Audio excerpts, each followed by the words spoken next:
Если достойный человек хочет познать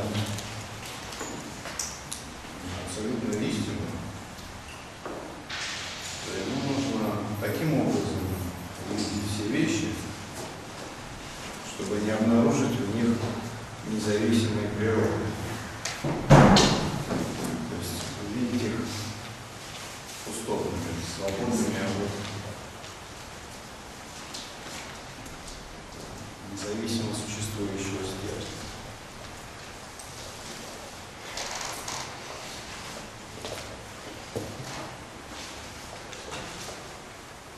Пустота есть форма, форма есть пустота. Пустота есть ощущение, ощущение есть пустота. Пустота есть сознание, и сознание есть пустота. Пустота есть совокупность, и совокупность тоже есть пустота.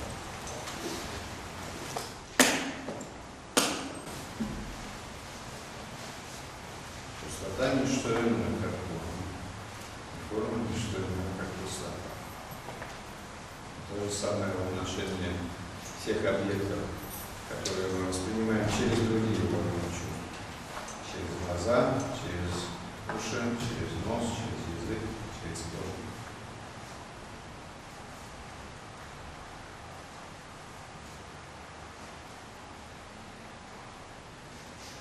Казалось бы, звучало как красиво, да? А на самом деле ужас. Ничего нет.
Весь спектр знания, когда мы его классифицируем с буддийской точки зрения, разделяется на относительную истину и абсолютную истину. Относительной категории относительной истины мы вычисляем все вещи, которые мы можем постичь через наши органы чувств, все вещи, которые обладают внешними или внутренними характеристиками, какими-либо параметрами, которые обладают какими-либо измерениями, вещи, которые можно пощупать, услышать, понюхать и каким-то образом измерить. Все, что можно измерить, относится к относительной истине. К абсолютной же истине относится природа или суть всех относительных вещей. И эту абсолютную истину традиционно невозможно увидеть, пощупать, услышать при помощи своих органов чувств. Ее невозможно измерить никоим образом, потому что у нее нет относительных характеристик.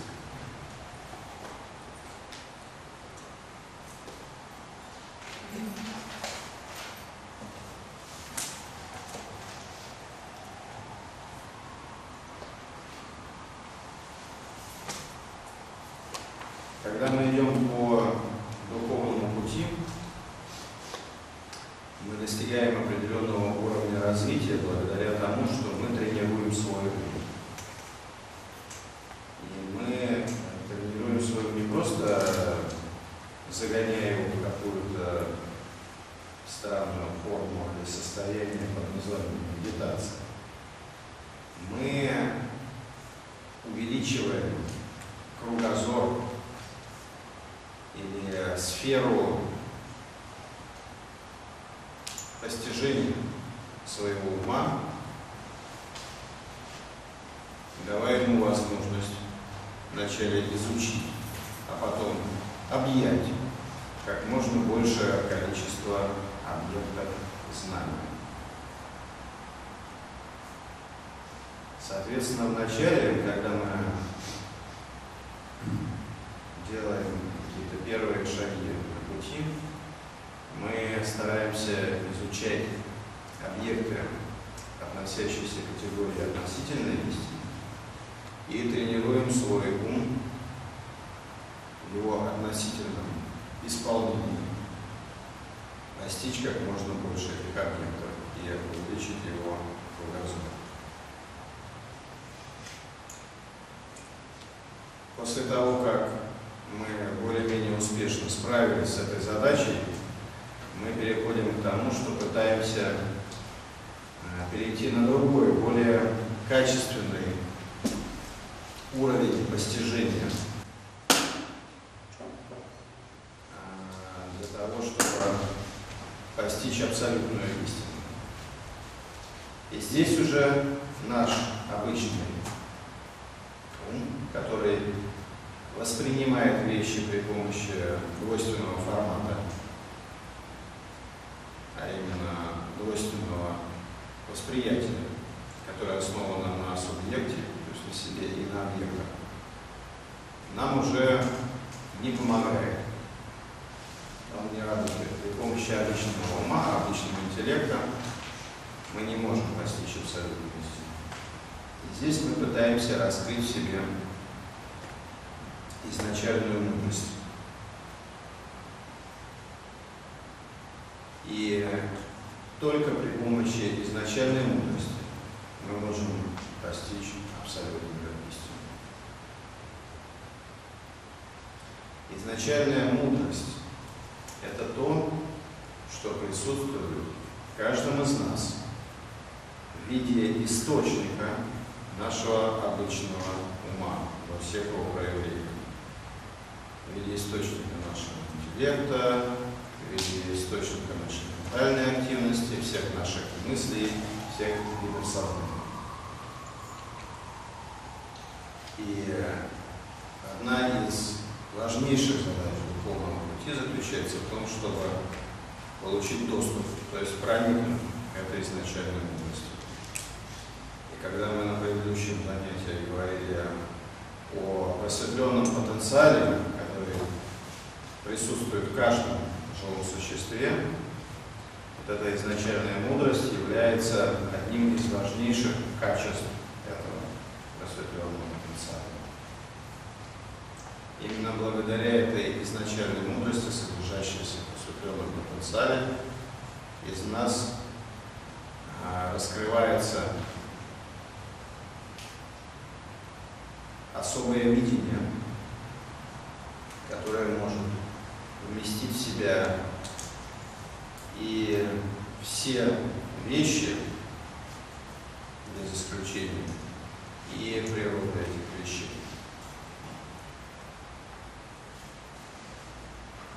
Ум, который постиг абсолютную истину, называется пробужденным умом.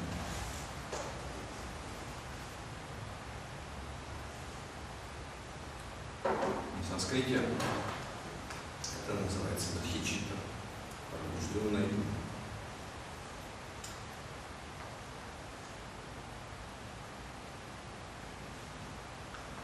Для того, чтобы постичь эту абсолютную истину, большинству людей требуется последовательный путь, где они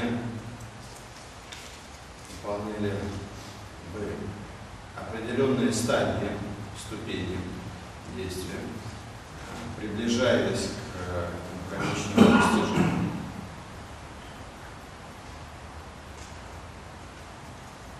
Поэтому, когда мы рассматриваем пробужденный ум, мы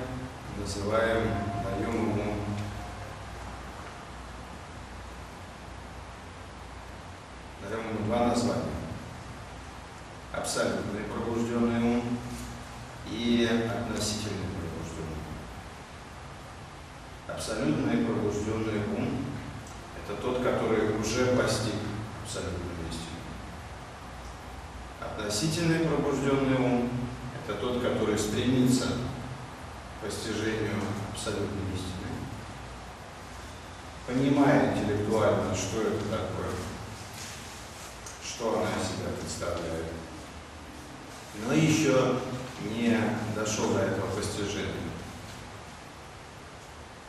Это такой ум, который тренируется развивать в себе определенные просветленные качества для того, чтобы постичь абсолютную истину.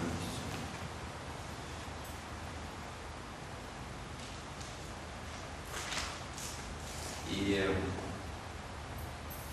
эти два типа пробужденного ума, абсолютный пробужденный ум и относительный пробужденный ум, они в каком-то смысле соответствуют абсолютной истине и относительной истине. Потому что абсолютный пробужденный ум имеет дело непосредственно с абсолютной истиной, а относительный пробужденный ум тренируется при помощи объектов, качеств и ощущений, которые мы смело относим к относительной истине.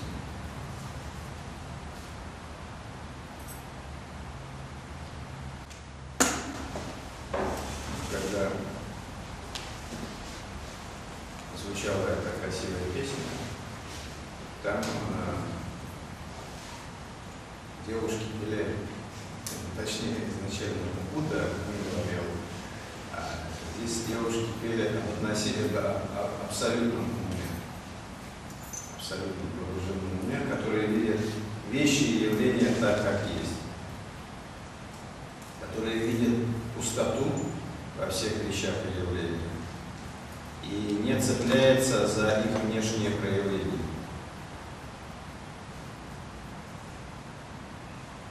Это не значит то, что вещей нет на самом деле. То есть, что вещей нет вообще.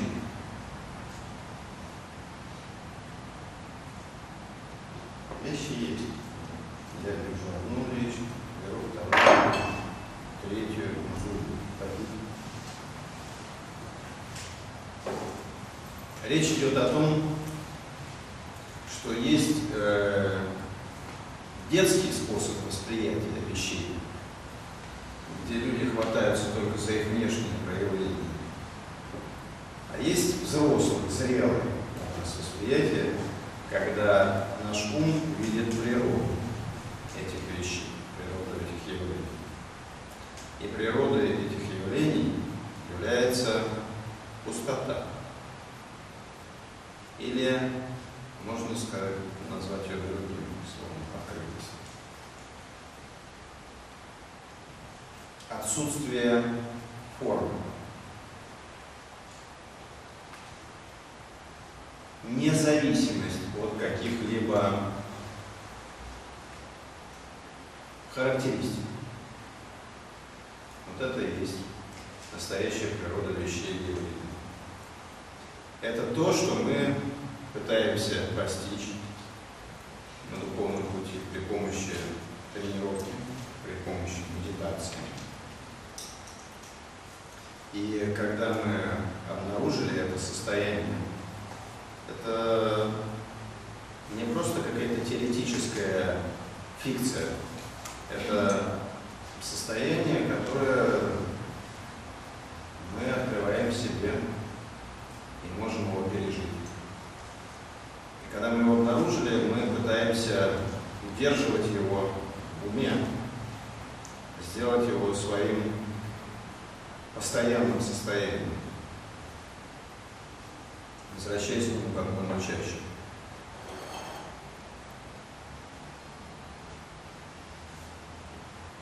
Относительный пробужденный ум тренируется при помощи двух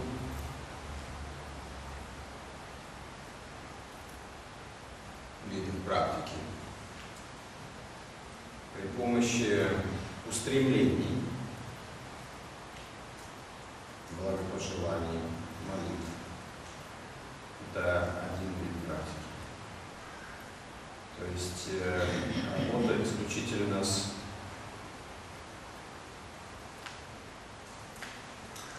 своим умственным настроем.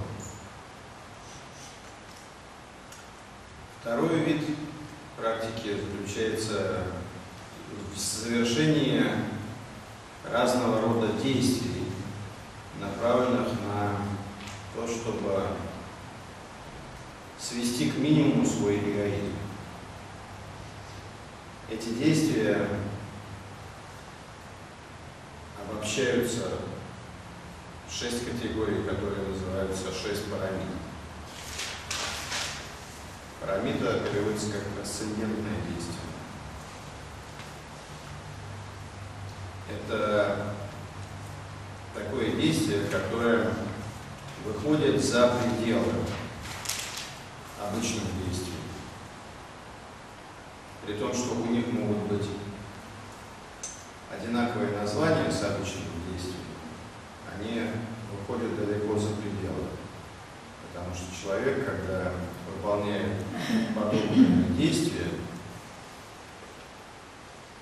он ставит перед собой другие задачи и понимает, что и он сам, этот человек, не существует на самом деле, и что объект приложения его усилий иллюзорен, и что то действие, которое он совершает, оно тоже иллюзорное и пустотно по своей природе. Когда человек совершает действие, даже относительного порядка, с таким пониманием, то это действие становится трансцендентным. Категории эти, те, кто из вас получал буддийские учения, хорошо знают. Те, кто не получали, это щедрость, дисциплина, терпение, усердие, сосредоточение и мудрость. Это вот 6 категорий действий, 6 парадигм.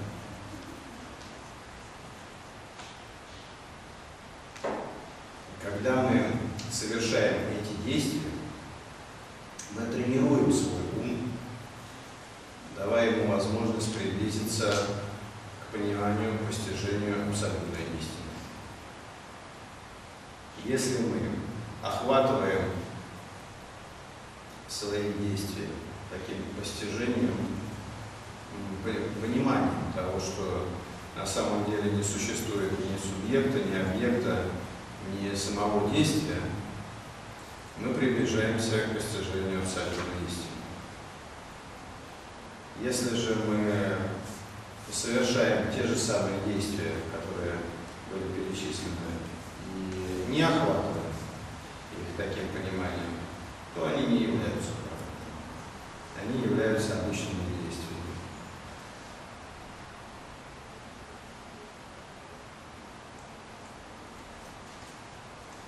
То есть можно подать бедной бабушке, которая просит милостыню, 1 лат, да, и при этом сопроводить это хотя бы интеллектуальным пониманием иллюзорности происходящего, и это будет парамида щедрости, недоверия.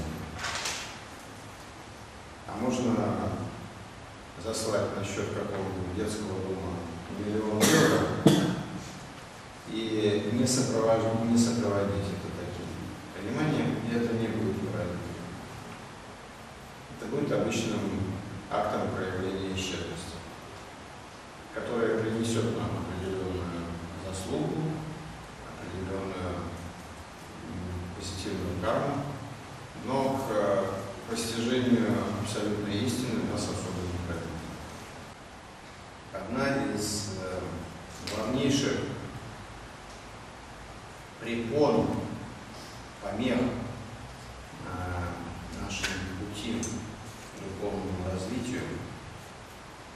является как раз цепляние за форму. Если мы сможем в своем понимании перешагнуть через это цепляние за форму, нас уже можно назвать наполовину реализованным существом.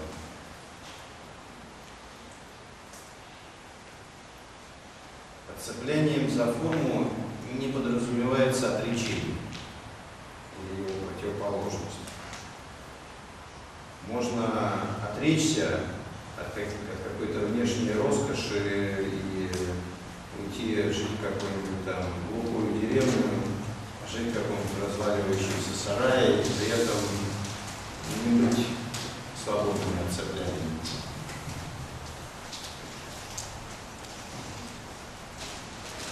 Цеплянием за форму подразумевается такая тонкая тенденция нашего ума, обращения, где мы пытаемся зафиксировать все возможные ситуации, которые с нами случаются, все возможные состояния, в которых мы находимся, за исключением, совсем уж очень болезненных. И даже духовные состояния и переживания. Когда у практикующих медитацию появляется какое-нибудь приятное ощущение, 99% тут же пытаются его зафиксировать и сделать его как можно более долгим по времени.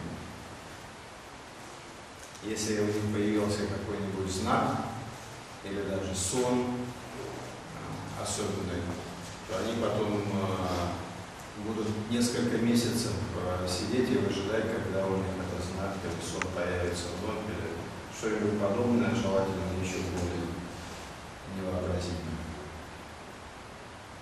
Вот, в основе всего этого и лежит такое тонкое обращенное цепляние за форму. Стремление к форме. Согласно буддийской метафизике, все мы находимся в такой сфере, которая называется мир желаний.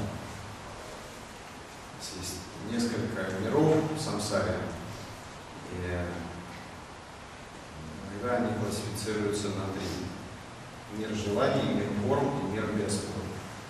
Вот, наш мир находится в мире желаний, и это означает лишь с грубой внешней точки зрения, что доминирующая эмоция в этом мире — это желание или страсть.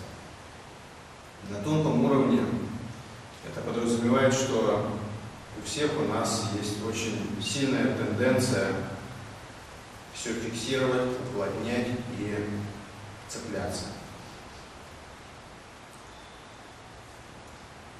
Где-то на каком-то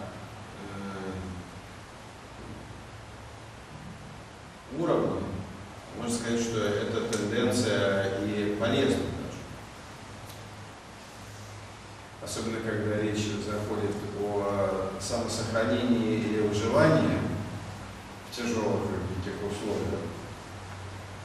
Эта тенденция может пригодиться, потому что противоположностью этой тенденции является полная открытость и раскрепощенность.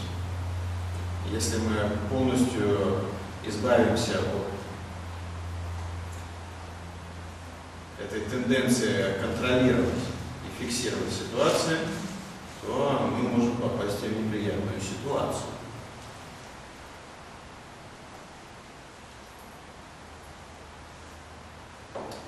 Но нам, когда мы дорастаем до того, что встаем на духовный путь, нужно понимать, что если мы фиксируемся и уплотняем ситуацию, мы совершаем, как правило, это только из одной мотивации.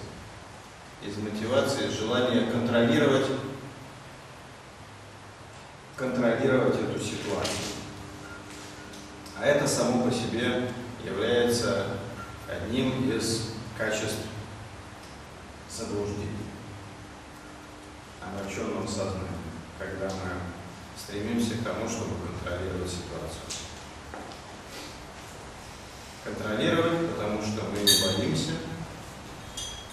Боимся, потому что у нас где-то там в глубине нашего мозга заложена генетическая программа самосохранения. И вне зависимости от того, приятная ситуация или неприятная, нам все равно ее нужно контролировать. И поэтому мы ее фиксируем, и поэтому мы уплотняем черты любой ситуации для того, чтобы смочь ее отследить и контролировать. Для духовного развития такая тенденция крайне деструктивна. То есть фактически она является огромным препятствием для достижения какой-либо духовной реализации. Можно начитать хоть 100 миллионов мантр, хоть обить своим лбом все святые места и храмы во всем мире. Если у нас и сделать подношение всем святым и просветленным,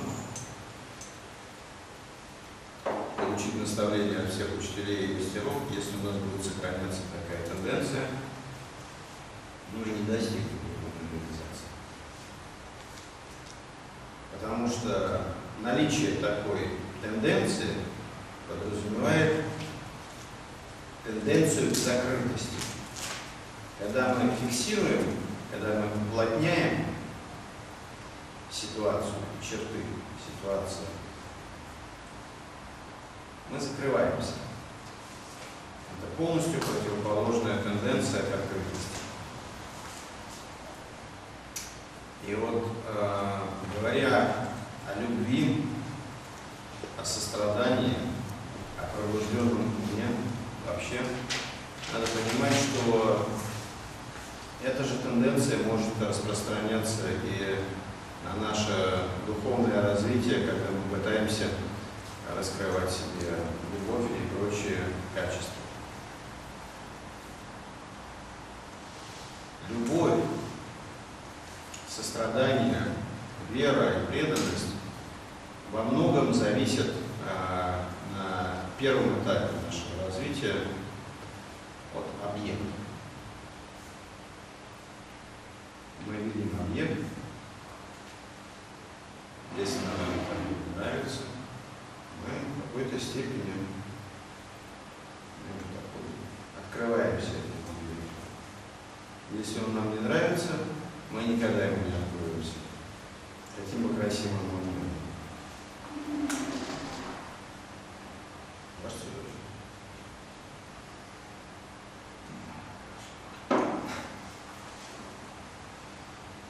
И мы всегда будем сталкиваться с объектами. Всегда.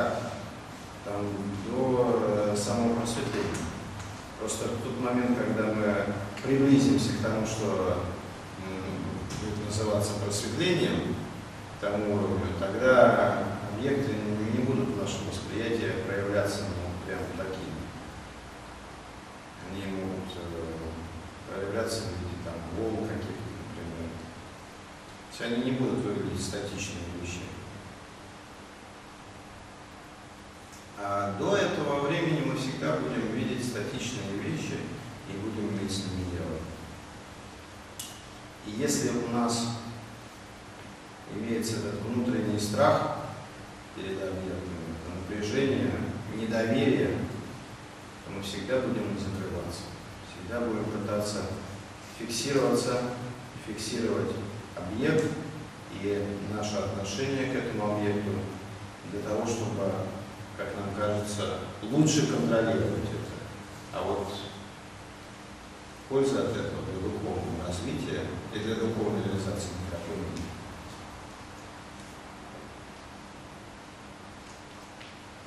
Говоря о любви, мы очень часто убиваем себе любовь даже на самом обыденном, банальном уровне, когда мы встречаем какого-то там человека, когда у нас появляются какие-то отношения.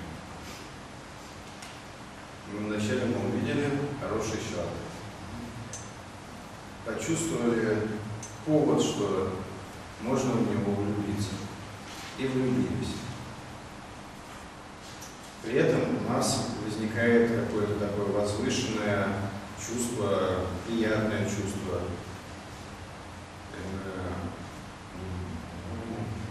такое интересное чувство. Оно нам нравится. И мы, благодаря вот этой тенденции уплотнять черты и фиксировать все эти состояния, мы тут же пытаемся его зафиксировать, чтобы оно от нас не убежало. Это основное. Мы и объект пытаемся прихватить, чтобы он далеко не убежал, потому что нам редко попадаются такие объекты приятные. И чувство само тоже пытаемся зафиксировать. В тот момент, когда мы пытаемся зафиксировать это чувство, считайте, что оно уже почти закончилось. Хотите верьте, хотите нет, вот такая вот природа наших чувств. Когда что-то из нас открывается, если мы его пытаемся зафиксировать, оно тут же закрывается.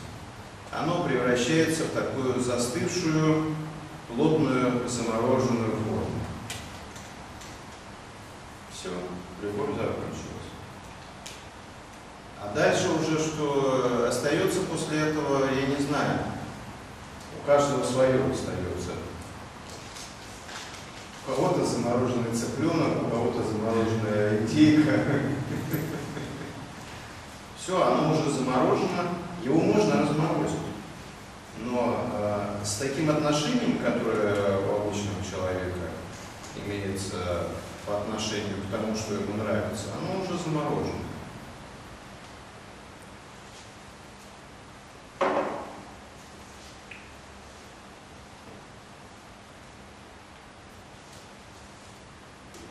Понятно?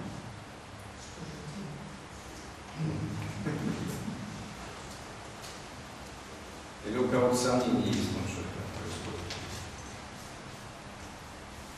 Далеко не надо ходить, вы возьмите, к примеру, как это происходит с товарами, которые нам вначале рекламируют до такой степени, что они нам начинают нравиться. Потом мы этот товар приобретаем, и в этот же момент практически, максимум через несколько дней, он нам, в принципе, перестает нравиться. Мы его фиксируем свое отношение к нему. Он становится нашим, и он нас, в принципе, уже больше не интересует. Нравится и любовь одно и то же. Равностность. Нравится. Что нравится что-то. И любовь это одно и то же. Нет. Что ты думаешь? Я на предыдущем занятии очень много говорил, то, что такое любовь. И два основных определения, которые давалось любви.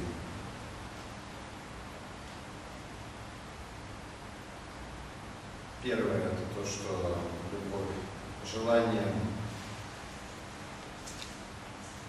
того, чтобы все живые существа стали счастливы и обрели причину этого счастья. И второе определение — это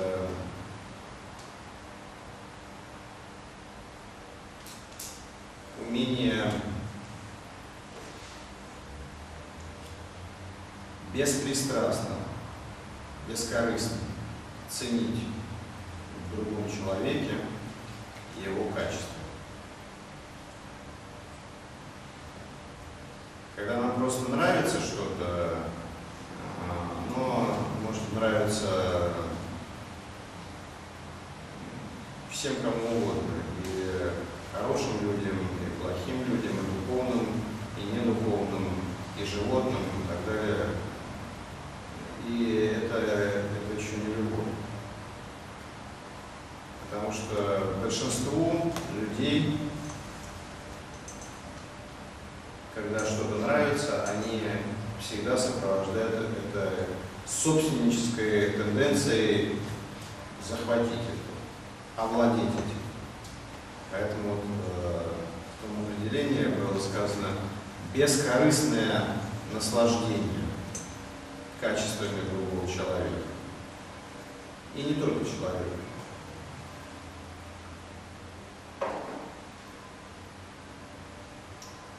Поэтому, если мы хотим, чтобы любовь, как чувство, нас не покидала, нам не нужно его фиксировать. Нам не нужно его называть, не нужно давать ему какие-то имена. Не нужно не только объект этой любви пытаться присвоить, но и даже самому ощущению не нужно придавать никакие формы.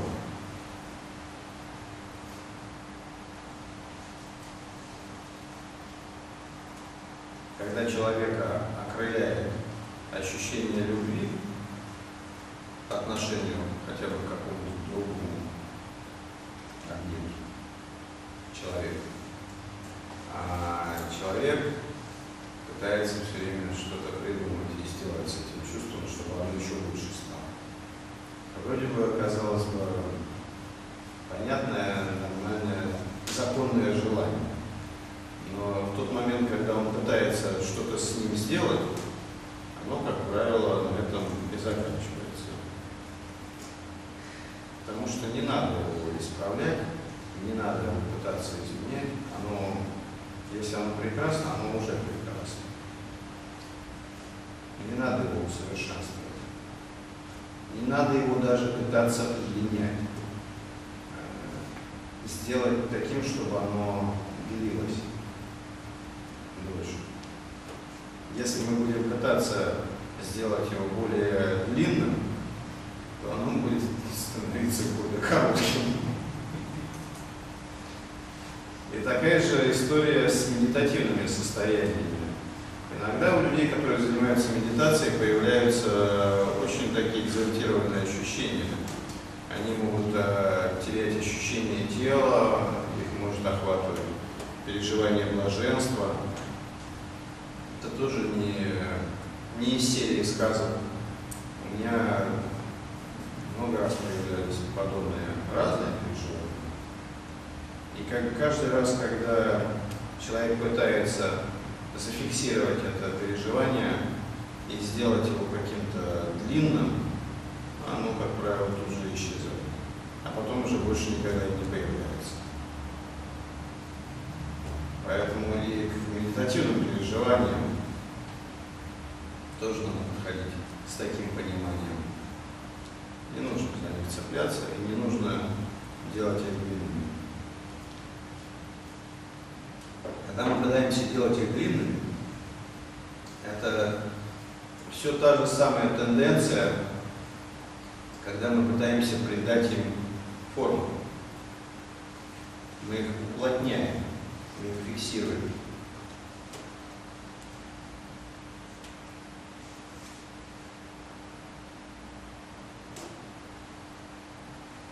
Эта тенденция, она распространяется на все ощущения, на все ситуации, без исключения, особенно на те, которые нам нравятся. Просто на тех вещах, которые нам нравятся, эта тенденция, она наиболее заметна. В отношении нейтральных объектов и эта тенденция не так заметно проявляется, а в отношении неприятных объектов работает другая эмоция. Мы пытаемся оттолкнуть, отвергнуть эти предметы, объекты, и этим самым мы тоже уплотняем и фиксируем ситуацию. Мы пытаемся избавиться, но на самом деле мы пытаемся создать ситуацию, зафиксировать свою ситуацию, в которой бы этого объекта или этого ощущения бы не было.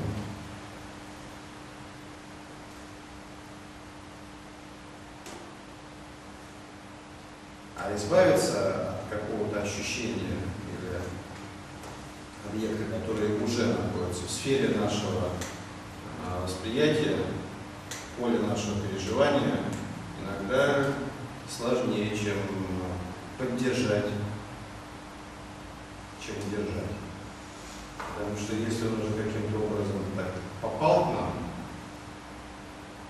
это не просто же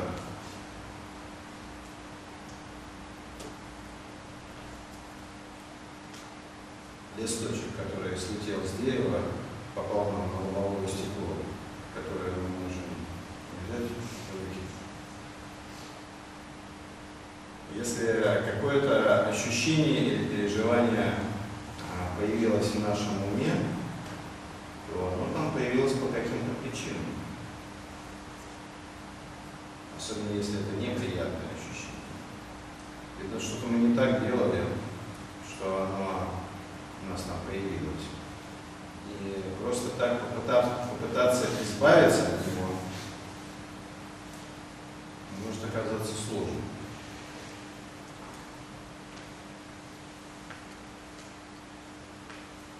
Мы пытаемся уплотнить и придать формы всем своим ощущениям, переживаниям, потому что их так легче контролировать.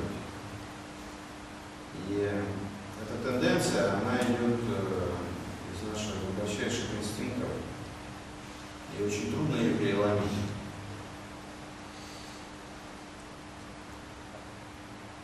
Это, в принципе, тенденция, которая основана на таком инстинктивном ощущении, что если я зафиксирую все вещи вокруг себя и обособлю себя от них, то мне так будет более безопасно,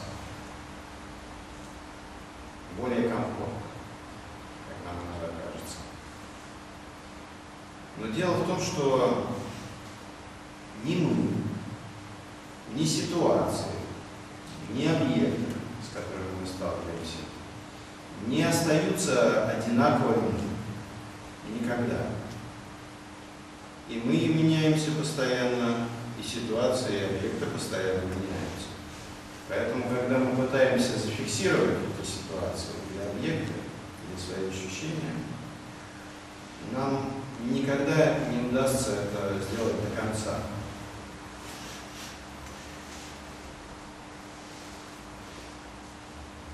Вы прекрасно знаете, даже со школьной скамьи, что все клетки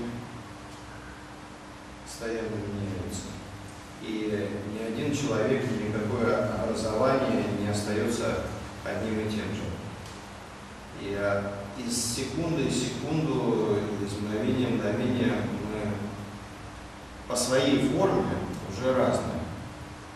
И мы разные, и другие люди, с которыми мы общаемся, разные. И ситуация, получается, тоже разная. Предстала нам ситуация в одном свете, а через минуту ситуация уже другая, и даже свет уже не тот, в котором она предстала. А уж с эмоциями и ощущениями еще смешнее все обстоит. Ведь мы не можем даже отдаленно себе представить форму, которая могла бы быть у какой-то эмоции или ощущения.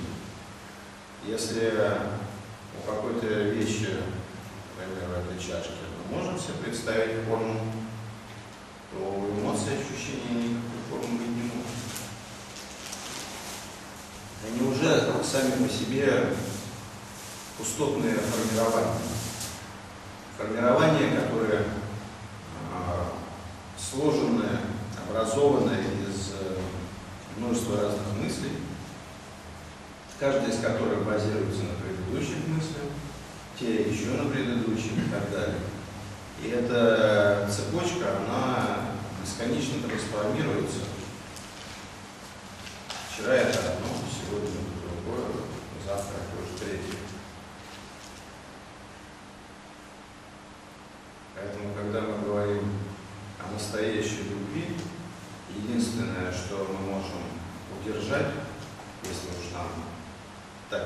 хочется удержать в виде любви.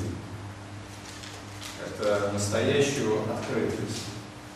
Открытость по отношению ко всем ситуациям, ко всем людям, ко всем объектам.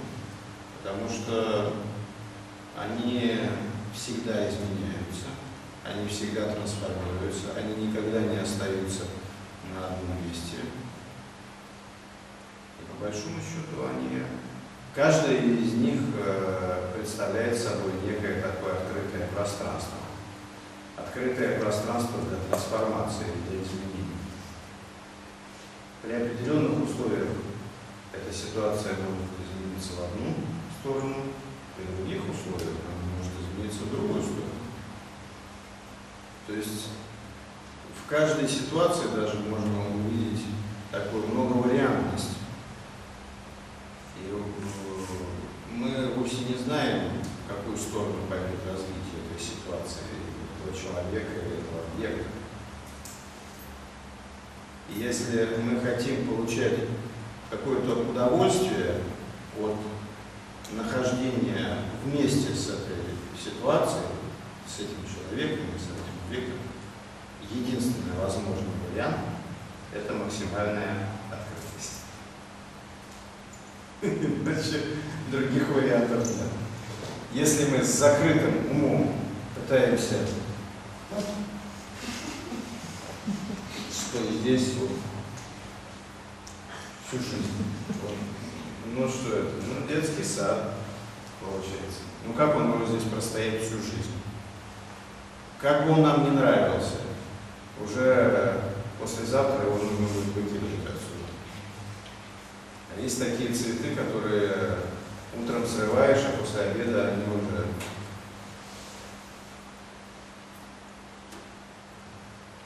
И даже когда мы рвем цветы, мы совершаем ту же самую ошибку. Мы пытаемся их срезать, чтобы куда-то принести, поставить перед нами, для того, чтобы зафиксировать их красоту. Чем нам мешало наслаждаться ими там, где вот они росли? Там бы они росли, и несколько дней, а может и недель даже радовали бы наш глаз. Нет, мы думаем, что это мой цветок, я должен его срезать, поставить перед собой, и тогда я им буду наслаждаться.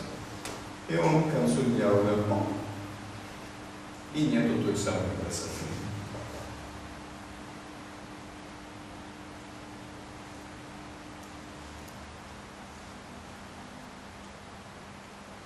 Настоящая открытость, она требует глубокой расслабленности и в определенной степени бесстрашия.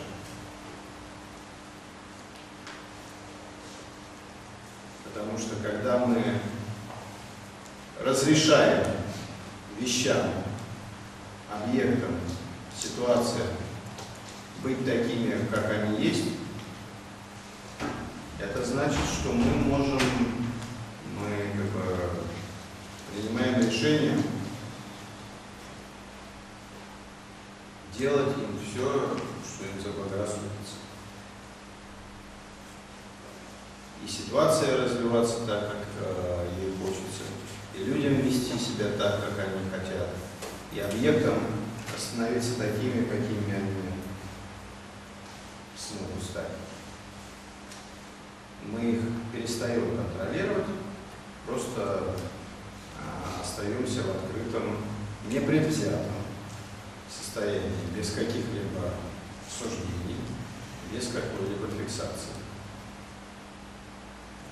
И вот здесь вот и есть, и заключается секрет в том, чтобы наслаждаться вещами, явлениями, красотой,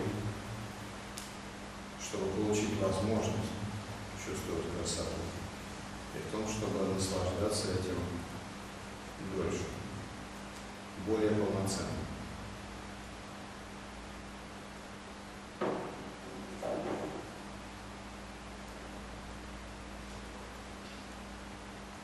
Если нам хочется, чтобы в нашей жизни был какой-то объект или или состояние, на которое бы мы могли положиться, которое никогда бы не менялось, не изменялось и не изменяло нам,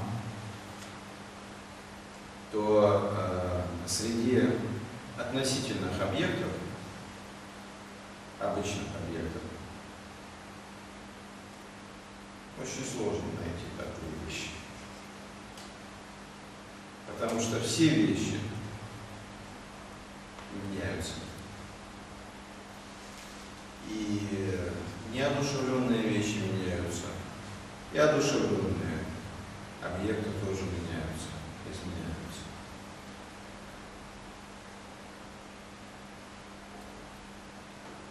Возможно, мы найдем какое-то существо, которое будет нам предано, благодаря нашей хорошей карме, благодаря тому, что мы сами такие хорошие, что кому-то просто приятно с нами находиться вместе.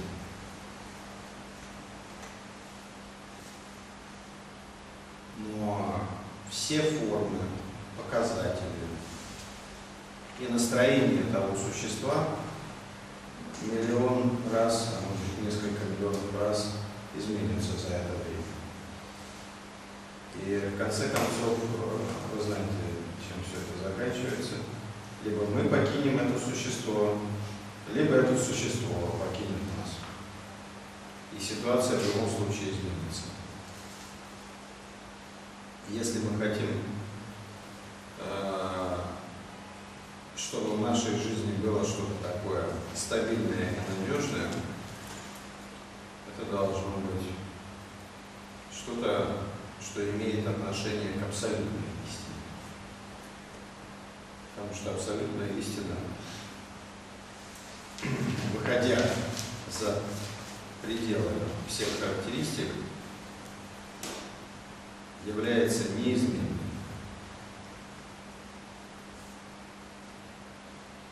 Нам нужно полагаться на абсолютную истину. А полагаться на абсолютную истину можно только при помощи изначальной мудрости, которая заложена в каждом из нас. Если мы сможем раскрыть эту изначальную мудрость, тогда считайте, что нам повезло. Тогда мы можем в каждой ситуации быть уверенными, что наше собственное сознание всегда с нами, и оно нас не подведет. Что бы ни случилось, даже если мы умрем в этот самый момент, изначальная мудрость неизменна, и абсолютная истина, как ее объект, тоже неизменна. Поэтому мы просто поменяем форму, если мы еще не избавились от негативной кармы. Поменяем форму и поедем дальше просветляться.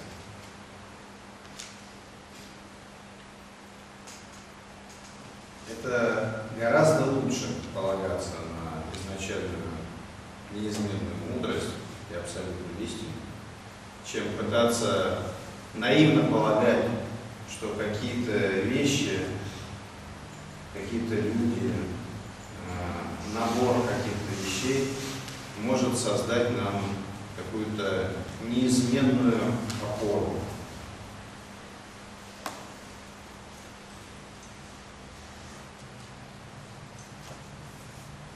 Даже если благодаря нашей благой карме какой-то человек и проживет с нами дружно до конца жизни, то мы этого самого не сможем предоставить тому человеку. Потому что мы его покинем раньше его жизни, раньше его смерти.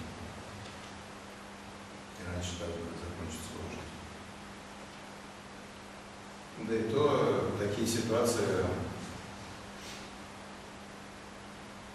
в последнее время случаются все реже и реже. Ну, существует духовные отношения, духовная дружба, так? Духовная дружба, ну, которая продолжается через век. Которая продолжается называется, из жизни в жизнь. Да. Ну, это духовная дружба, отношения другого порядка. Это отношения между людьми, которые находятся в одном духовном измерении или сообществе, или мандале. В первую очередь, это отношения между учителем и учеником, а во вторую очередь уже это отношения между учениками одного учителя, между людьми, которые идут по одному и тому же пути. Это не просто так, что я вот здесь занимаюсь этой штучкой эзотерической, а ты занимаешься той эзотерической штучкой, давай-ка дружить с тобой, дружок, и вместе с этим идти по жизни. Под настоящими духовными связями занимается в первую очередь отношения между учителем и учеником, а во вторую очередь между людьми, которые идут в одной мандале. Но опять, и то, и другое, оно непосредственно имеет отношение к процессу постижения этой самой абсолютной истины. А между разными мандалами не существует отношений? Помимо мандал? Нет, между разными мандалами. Между разными мандалами не существует отношений.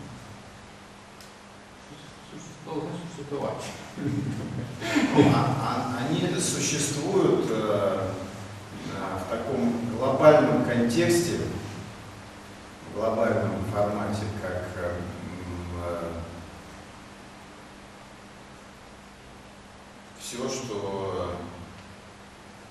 все благое, все благие пути, которые ведут человека к правильному духовному развитию. Но если говорить там о каких-то кармических взаимосвязях, кармических тонкостях, то если одни люди занимались в этой жизни буддизмом или индуизмом, а другие люди занимались шаманизмом на другом континенте, вовсе не факт, что они пересекутся в следующей жизни. Ну да, например, одну жизнь вы родились в Европе, там, например, католической, там, в Италии, были порядочным католиком, принадлежали к этой мандале. А следующие жизни были в Тибете, там, буддистом. И опять теперь родились в России. Разве так? Так не происходит? Разные ситуации бывают. Но говорить о каких-то закономерностях вот в этом контексте сложно. Скорее я могу придумать какие-нибудь, чисто благодаря своему видению, я могу себе представить ситуация, например, была Атлантида, да, или египетская цивилизация. Я вот видел, что была Атлантида. Потом она прекратилась, закончилась, но там существовало какое-то количество людей, там миллионов, может быть, которые исчезли и, будучи людьми высокодуховно развитыми, им пришлось где-то переродиться. И если это на этой планете, они, скорее всего, переродились в таких обществах, в таких странах, где у них был доступ к другим духовным учениям. Вот это можно предположить. А так, чтобы прыгать хаотично из одной духовной традиции в другую, в то время как та традиция, из которой ты выпрыгнул, еще существует. Здесь сложно найти закономерность. Можно предположить также еще, что есть какие-то традиции, в которых путь, можно сказать, благой, добродетельный, но не дает человеку наивысшего постижения. Потому что же все пути, они разные по своему потенциалу. Одни дают им возможность достичь высшей реализации, а другие не дают путь. Все зависит от того, кто эти пути создал, а в некоторых случаях и придумал. Вот. И если их придумал какой-то обычный человек, у нас сейчас в последнее время много таких, которые скомпилируют что-то такое там, из нескольких разных учений и выдают как новый путь. Если это придумал обычный человек, пусть даже очень мудрый, но не просветленный своими обращениями, то это путь, который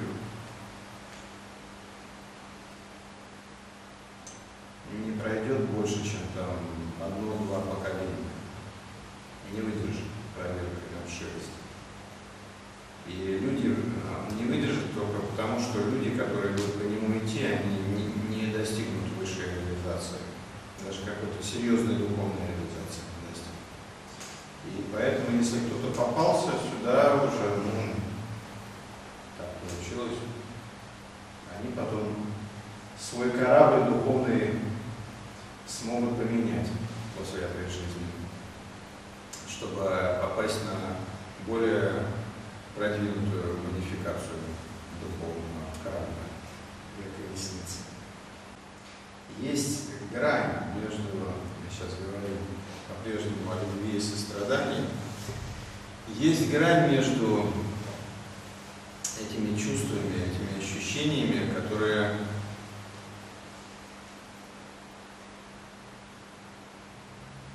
отличают,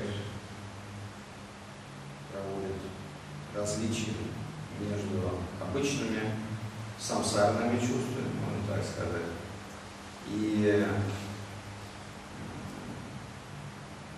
качествами, которые уже принадлежат к духовному полю, которые дают возможность двигаться и очень быстро двигаться в направлении духовной реализации, и не только в этой жизни, но и в последующей жизни. Эта грань лежит в сфере нашего эгоизма. Если в этом ощущении или чувстве присутствует эгоизм, то это все чувство из этой истории, из обычной мирской самсарной истории. Если мы можем освободиться от этого эгоцентризма, то то же самое чувство становится топливом для духовного развития и прогресса. И даже если мы это понимаем, не сложно. Просто так взять и избавиться от этого эгоизма, даже применительно всего лишь к одному качеству или ощущению, вовсе не так просто. Потому что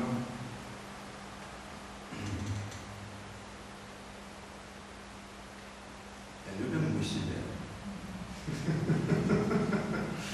И когда речь заходит о таких вещах, как любовь, а любовь, извините, это одно из самых вообще мощных ощущений и качеств, которые нам дают наибольшее количество энергии по жизни. Нам сложно с этим расстаться и убрать оттуда свое собственное «я». Нам может казаться, что если я прекращу это дело контролировать и инвестировать туда присутствие своей личности, то я это тогда вообще потеряю. И думаю, вообще мне это нравится, такое важное, хорошее чувство, которое мне много что дает. Даже в позитивном смысле мы так можем думать. Поэтому мы не можем просто так взять и одним усилием воли стряхнуть это ощущение любви и вытряхнуть из него весь наш эгоизм. Это процесс достаточно долгой трансформации, когда мы последовательно работаем со своим умом, со своими взглядами на людей, своей собственной самооценки, как мы относимся, и как мы выстраиваем оценки других людей, как мы придаем важность себе и другим людям.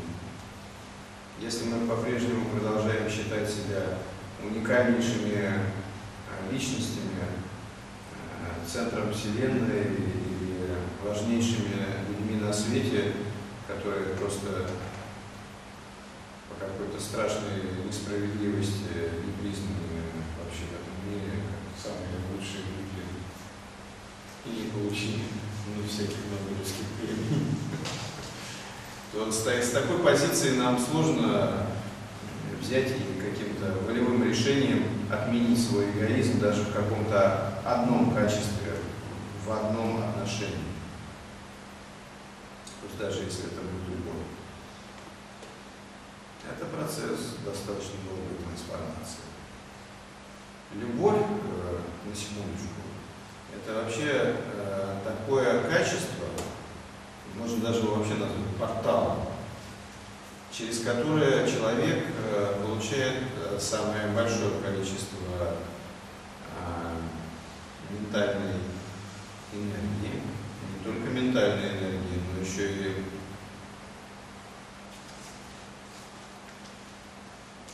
физиологической энергии, которая дает ему возможность жить, размножаться, поддерживать свое состояние более-менее здоровом расположении для того, чтобы оставить после себя потомство. И это очень много, очень-очень много энергии. То есть, по большому счету, любовь может сделать больного, абсолютно неизлечимого больного человека здоровым, если сложится правильная ситуация. Если любовь действительно дает и может дать очень много. И относиться к ней как к какому-то недоразумению или прихоти, или уделу слабых, или уделу женщин, или какой-то к чему-то несерьезному, это очень неправильно. У нас в советском обществе иногда такие нотки проскальзывали, что главное построение коммунизма, или пусть даже создание семьи как ячейки общества, любовь это не будете заниматься где-нибудь, где вас